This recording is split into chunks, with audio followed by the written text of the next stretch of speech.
بسم الله الرحمن الرحيم.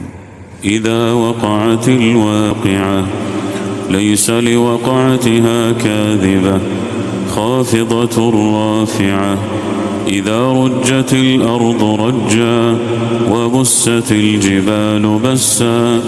فكانت هباء منبثا وكنتم أزواجا ثلاثة فأصحاب الميمنة ما أصحاب الميمنة وأصحاب المشأمة ما أصحاب المشأمة والسابقون السابقون أولئك المقربون في جنات النعيم ثلة من الأولين وقليل من الآخرين على سرر موضونة متكئين عليها متقابلين يطوف عليهم ولدان مخلدون بأكواب وأباريق وكأس من معين لا يصدعون عنها ولا ينزفون وفاكهة مما يتخيرون ولحم طير مما يشتهون وحور عين كأمثال اللؤلؤ المكنون جزاء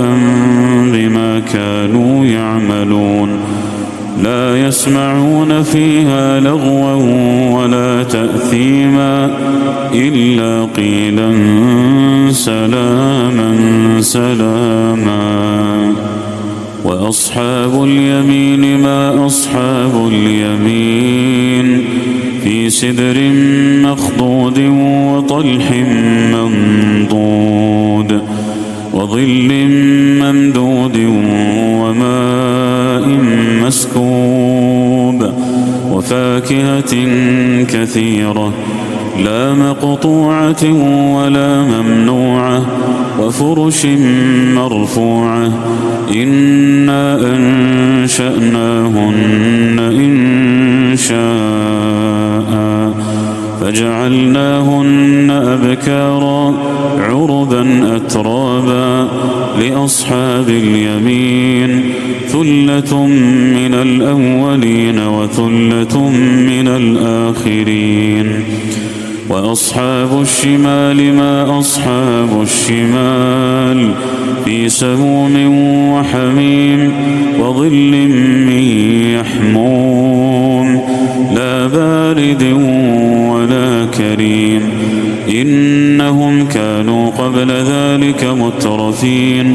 وكانوا يصرون على الحنث العظيم وكانوا يقولون أئذا متنا وكنا ترابا وعظاما أئنا لمبعوثون أو آباؤنا الأولون قل إن الأولين والآخرين لمجموعون إلى ميقات يوم معلوم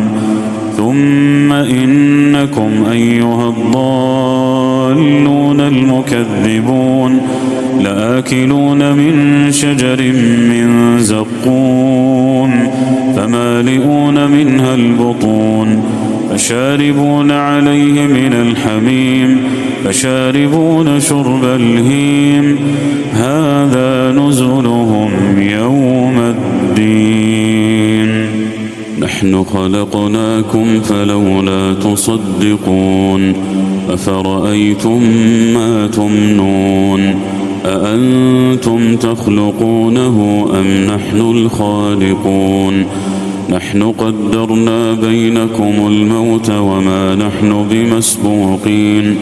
على أن نبدل أمثالكم وننشئكم فيما لا تعلمون ولقد علمتم النشأة الأولى فلولا تذكرون أفرأيتم ما تحرثون أأنتم تزرعونه أم نحن الزارعون لو نشاء لجعلناه حطاما فظلتم تفكهون إنا لمغرمون نحن محرومون أفرأيتم الماء الذي تشربون أأنتم أنزلتموه من المزن أم نحن المنزلون لو نشاء جعلناه أجاجا فلولا تشكرون أفرأيتم النار التي تورون أأنتم أنشأتم شجرتها أم نحن المنشئون نحن جعلناها تذكرة ومتاعا للمقوين فسبح باسم ربك العظيم فلا أقسم بمواقع النجوم وإنه لقسم لو تعلمون عظيم إنه لقرآن كريم في كتاب مكنون لا يمسه إلا المطهرون تنزيل من رب العالمين أفبهذا الحديث أنتم مدهنون وتجعلون رزقكم أنكم تكذبون فلولا إذا بلغت الحلقوم وأنتم حينئذ تنظرون ونحن أقرب إليه منكم ولكن لا تبصرون فلولا إن كنتم غير مدينين ترجعونها إن كنتم صادقين فأما إن كان من المقربين فروح وريحان وجنة نعيم وأما إن كان من أصحاب اليمين فسلام لك من أصحاب اليمين وأما إن كان من المكذبين الضالين فنزل من حميم وتصلية جحيم إن هذا لهو حق اليقين فسبح باسم ربك العظيم